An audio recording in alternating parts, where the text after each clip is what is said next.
ധർമ്മസ്ഥല വെളിപ്പെടുത്തലിൽ പ്രദേശത്ത് മണ്ണ് നീക്കി പരിശോധന ആരംഭിച്ചു. സ്പോട്ട് 1 നേത്രാവതി സ്നാനഘട്ടത്തിന് സമീപത്താണ് ഇപ്പോൾ പരിശോധന. മുഹമ്മദ് റഹീസ് ഉണ്ട് വിവരങ്ങളുമായി തത്സമയം. മുഹമ്മദ് റഹീസ്, ഈ പരിശോധന എങ്ങനെ പുരോഗമിക്കുന്നു? പുതിയ വിവരങ്ങൾ എന്തൊക്കെയാണ്?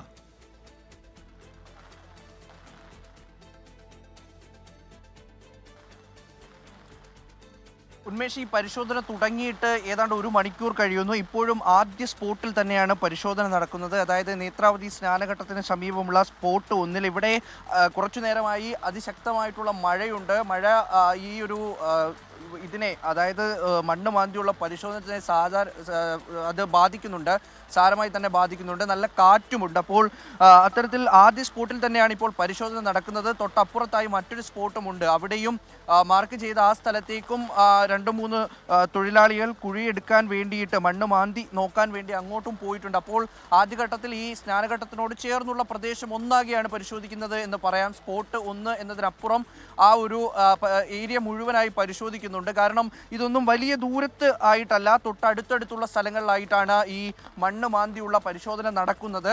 അത് മൃതദേഹം കുഴിച്ചിട്ടത് അങ്ങനെയുള്ള സ്ഥലങ്ങളിലാണ്. ഈ സ്പോട്ട് 1 ഇപ്പോൾ ഏതാണ്ട് ഒരു 3 അടിക്ക് താഴെയായി കുഴിച്ചിട്ടുണ്ട് എന്നുള്ളൊരു വിവരം നേരത്തെ ലഭിക്കുകയുണ്ടായി. പക്ഷേ എടുത്തു പറയേണ്ട ഒന്ന്, ഇവിടുത്തെ ആളുകൾ ഒരു നിർണായകമായിട്ടുള്ള വിവരം പങ്കുവച്ചിട്ടുണ്ട്. അതായത് 2018-ൽ കേരളത്തിന് സമാനമായിട്ടുള്ളൊരു പ്രളയം പോലെ ഈ പ്രദേശത്തും ഉണ്ടായിരുന്നു.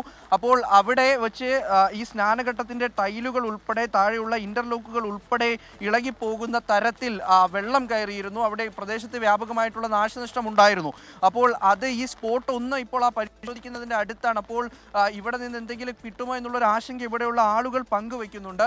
എന്തായാലും കുഴിയെടുപ്പ് പുരോഗമിച്ചുകൊണ്ടിരിക്കുകയാണ്. ഇയാൾ നൽകിയ വിവരങ്ങളുടെ അടിസ്ഥാനത്തിൽ ഇത് 6 അടി താഴ്ചയിലൊന്നുമല്ല കുഴിച്ചിട്ടിരിക്കുന്നതെന്നാണ് അദ്ദേഹം പറയുന്നത്. അതുകൊണ്ട് തന്നെ അല്പസമയത്തിനുള്ളിൽ തന്നെ എന്തെങ്കിലും ഒരു പ്രോഗ്രസ് ഈ ഒരു കുഴിയെടുപ്പിൽ ഉണ്ടാകും എന്ന് പ്രതീക്ഷിക്കുന്നുണ്ട്. അങ്ങനെയെങ്കിൽ അവിടെ കണ്ടെത്തിക്കഴിഞ്ഞാൽ പിന്നീട് ബാക്കിയെല്ലാം ഇദ്ദേഹം പറയുന്ന ഇടത്തൊക്കെയും മൃതദേഹം ഉണ്ടാകും എന്നുള്ളൊരു നിഗമനം തന്നെയാണ് SIT സംഘത്തിനുമുള്ളത്.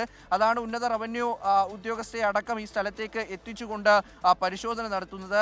റവന്യൂ AC അടക്കം ഈ സ്ഥലത്തെത്തിയിട്ടുണ്ട്. വിരലടയാള വിദഗ്ധർ ഈ സ്ഥലത്തെത്തിയിട്ടുണ്ട്. ഒപ്പം തന്നെ വനംവകുപ്പ് ഉദ്യോഗസ്ഥർ എത്തിയിട്ടുണ്ട്. അങ്ങനെ പരിശോധന നടക്കുന്നുണ്ട്. ഒരു ഘട്ടത്തിൽ മഴ തടസ്സമാകുന്നുണ്ട്.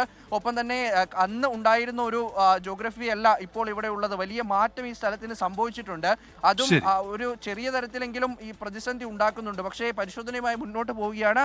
ഇന്നലെ കണ്ടെത്തിയ സ്പോട്ടുകളിലൊക്കെയും ഇന്ന് പരിശോധന ഉണ്ടാകുമെന്നാണ് വ്യക്തമാകുന്നത്. ഉന്മേഷ്, ശരി. മുഹമ്മദ് റഹീസാണ് ഇപ്പോൾ ധർമ്മസ്ഥലയിൽ നിന്ന് വിവരങ്ങൾ നൽകിയത്. അവിടെ ഇപ്പോഴും പരിശോധന തുടരുകയാണ്.